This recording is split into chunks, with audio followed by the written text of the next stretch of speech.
Hello, this is Mars Nadesco Fan 83, closing my Let's Play of Shin Sakura Taisen, titled New Sakura Wars internationally. It may be slightly premature for me to give my closing thoughts. I will be starting a new Game Plus, and if there are any bonus events, I will be reopening my broadcasts. But for now, I will stop with an overview of what I've played. To be blunt, I'm fairly disappointed. I don't regret playing the game. I like what's there, or most of what's there, and I realize I should be judging the game for what it is rather than what it's not. But Sakura Wars games have always been about spectacle. The character designs, the architecture of Taisho Japan, and even the plots have always had a grand sense of pageantry.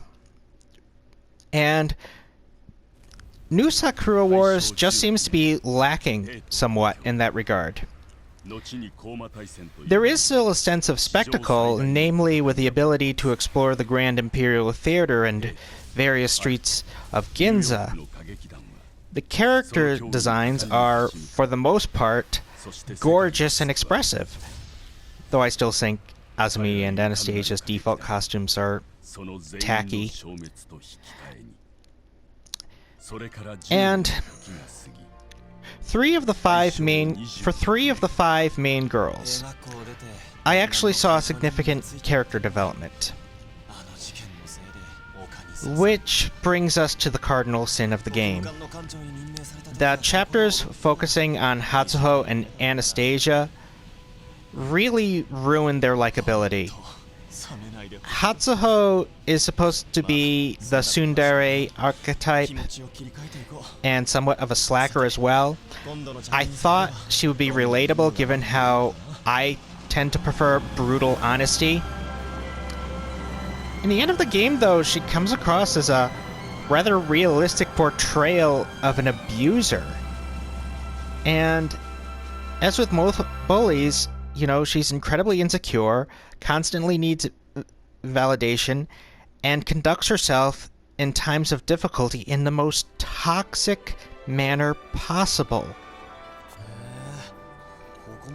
In Sakura's moment of weakness, Hatsuho almost destroyed her. Why wasn't she called out on it? We could have gotten some form of redemption, or at the very least a look into her past to explain her behavior. And Anastasia, I'm just having trouble processing what she did. She could have killed Reiji, and then proceeds to be complicit in actions that could have resulted in the deaths of hundreds of people. Hesitating to attack the other members of the Flower Division doesn't diminish the crimes she's actually guilty of. Now, I'm not heartless. I understand mitigating circumstances. She could be a fascinating case of what learned helplessness is like. It's just that, narratively, I find glossing over her betrayal after it just inexcusable. And alongside such plot points are another element that's been dropped.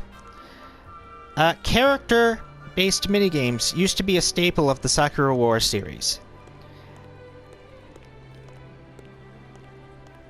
They both contributed to this sense of pageantry and also further developing individual character personalities. You know, maybe for Claris we could have had a script writing segment or a line reading segment along the lines of Final Fantasy VI. You know, maybe target shooting for Anastasia, columns for Sakura or Hatsuho. I mean, Sega has demonstrated its proficiency in adapting their back catalog and coming up with new distractions in games like Yakuza and even Sonic the Hedgehog. So the lack of variety in the new Sakura Wars game it's puzzling. I don't know why there aren't, you know, more shifts in the gameplay. Now, the robot-powered action stages are fun, but they don't have enough to warrant constant replays. And finding bromine photographs, it's entertaining at first, but it grows tedious once you start combing areas that you've already explored. And all of this is really, really frustrating because there are moments of brilliance in this game. Sakura, Amamiya, and Azumi Mochizuki, they are fantastic characters. Clarissa's Snowflake, she's not a bad character, she's just underutilized.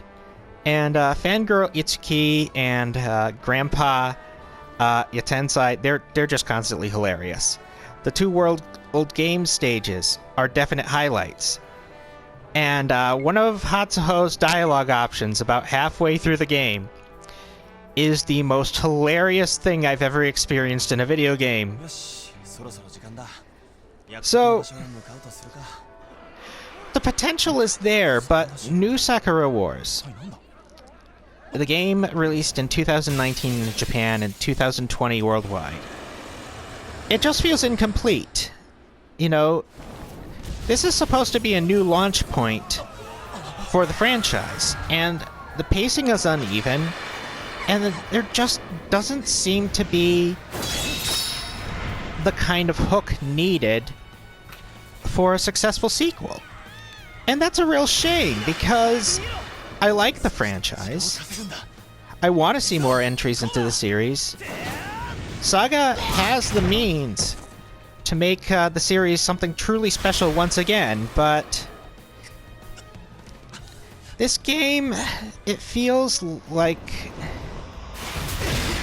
it's this overly cautious, perhaps tepid first step out of the shadow of its predecessors.